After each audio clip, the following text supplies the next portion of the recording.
Hello and welcome. Today, we're diving into the fascinating world of quantum networks. These aren't just theoretical concepts anymore. They're the next frontier in communication and computing, promising things like truly secure messaging and powerful distributed quantum computers. But making them work reliably is a huge challenge. The key? Mastering quantum entanglement across distances. At the heart of a quantum network is entanglement, that strange, powerful connection between quantum particles. If you have two entangled particles, measuring one instantly tells you something about the other, no matter how far apart they are. This is the resource we need to distribute. We can use it for quantum key distribution, or QKD, creating unbreakable encryption keys, or even for teleporting quantum information.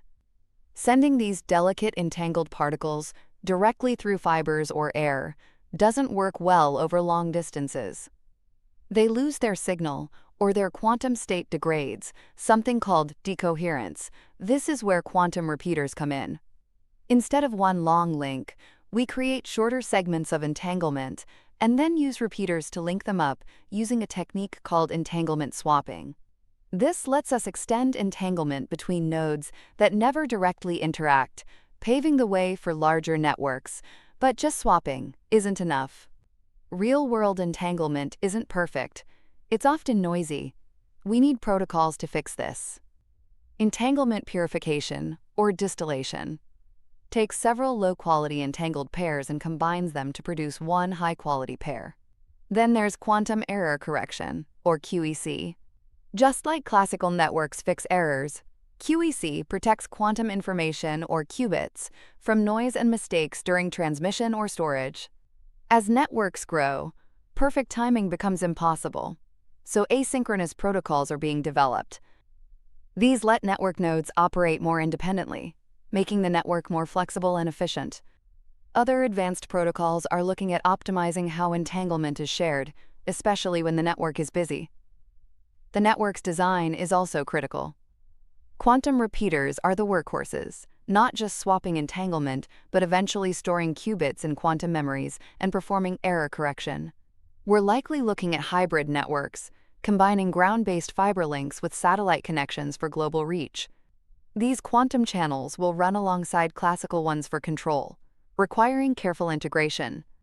And since different quantum devices use different technologies, like photons, ions, or superconducting circuits, we'll need quantum transducers to convert quantum information between these different forms.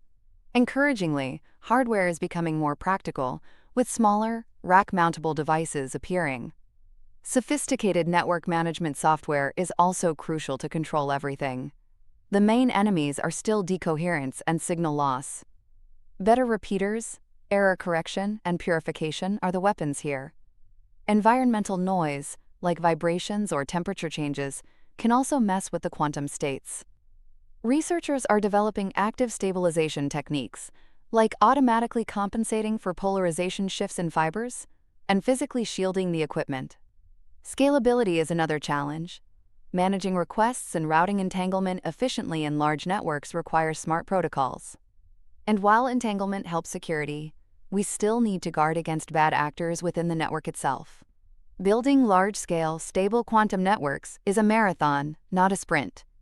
We're moving from small lab setups to more complex networks, connecting more nodes, increasing distances, and distributing entanglement faster. The ultimate goal is a global quantum internet, seamlessly connecting quantum devices worldwide, all built on reliable, error-corrected entanglement. It requires ongoing innovation in protocols, hardware, software, and how we design these incredible networks. Thanks for tuning in.